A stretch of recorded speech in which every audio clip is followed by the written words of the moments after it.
L'histoire des Juifs d'Allemagne et d'Autriche, un feuilleton proposé et présenté par Gérard Inger. Bonjour. Nous avons vu que le XVIe siècle est en Allemagne marqué d'abord par la réforme de Luther, mais les relations entre les catholiques et les protestants s'aigrissent immédiatement et les combats sont légion entre les nobles protestants, essentiellement du nord de l'Allemagne, contre les troupes de Charles Quint, empereur catholique. Les nobles, d'ailleurs, soutenus par Luther, n'hésitent pas à massacrer leurs paysans révoltés qui espéraient que la nouvelle religion leur permettrait d'améliorer leur sort. Il n'en est rien, souvent bien au contraire. Et les Juifs sont ballottés dans ces guerres du XVIe siècle qui durent une cinquantaine d'années au cœur de l'Allemagne. Ils sont menacés d'expulsion, non pas de l'ensemble du territoire allemand, mais de telle ou telle ville. Ils sont interdits de séjour dans d'autres régions et, comme je vous l'ai dit, leur sort reste très précaire. Il y a un homme qui va se lever pour les défendre. C'est un homme de l'ouest de l'Allemagne, d'Alsace d'ailleurs, même par beaucoup de côtés de sa famille, Josselmann de Roschheim. Josselmann n'est pas un rabbi de grande envergure intellectuelle, c'est pas un grand sage, c'est pas un grand mystique, c'est pas un grand théologien, mais c'est un homme d'action. Et il va se battre pour le sort des Juifs d'Allemagne, n'hésitant pas à aller voir l'empereur à plusieurs reprises pour lui demander aide et protection.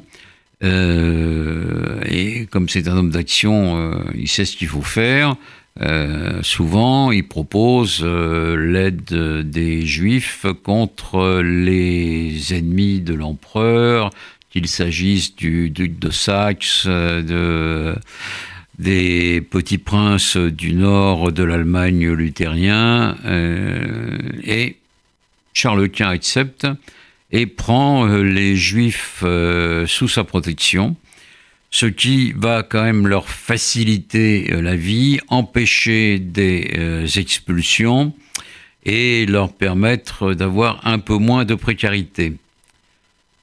Les combats vont se calmer à partir de 1559-60 sur tout le territoire allemand, parce qu'on va aboutir à ce qu'on appelle la paix d'Augsbourg, qui va définir un principe simple, cuius regio et ius religio, à chaque région sa religion. C'est-à-dire que si le prince de telle ou telle principauté est catholique, les sujets deviennent catholiques, sinon ils s'en vont.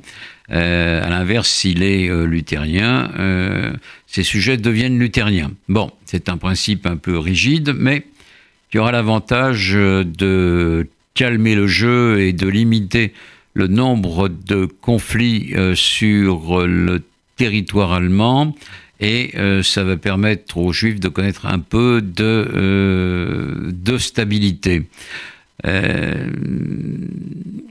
Le judaïsme allemand, un peu plus tard, à la fin du XVIe siècle, va être marqué par une autre grande figure, qui est celle du Maharal de Prague, Rabbi Löw.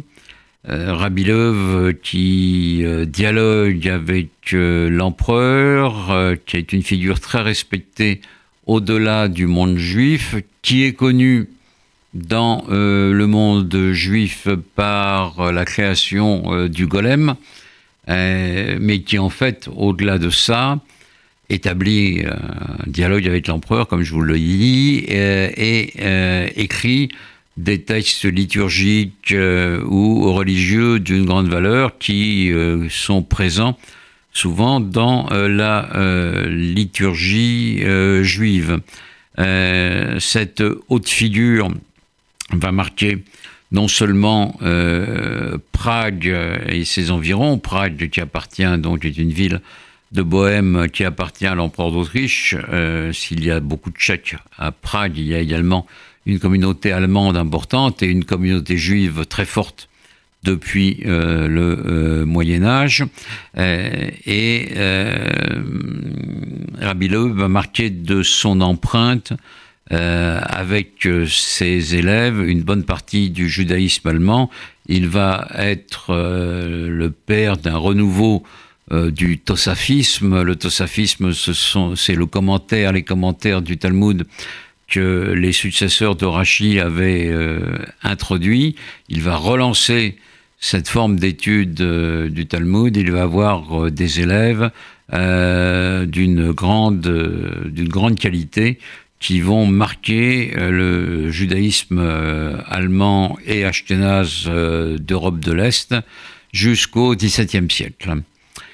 Le XVIIe siècle, lui, va apporter des changements non négligeables au sort des Juifs d'Allemagne et d'Autriche, avec des péripéties bien différentes. C'était l'histoire des Juifs d'Allemagne et d'Autriche, un feuilleton proposé et présenté par Gérard Ringer.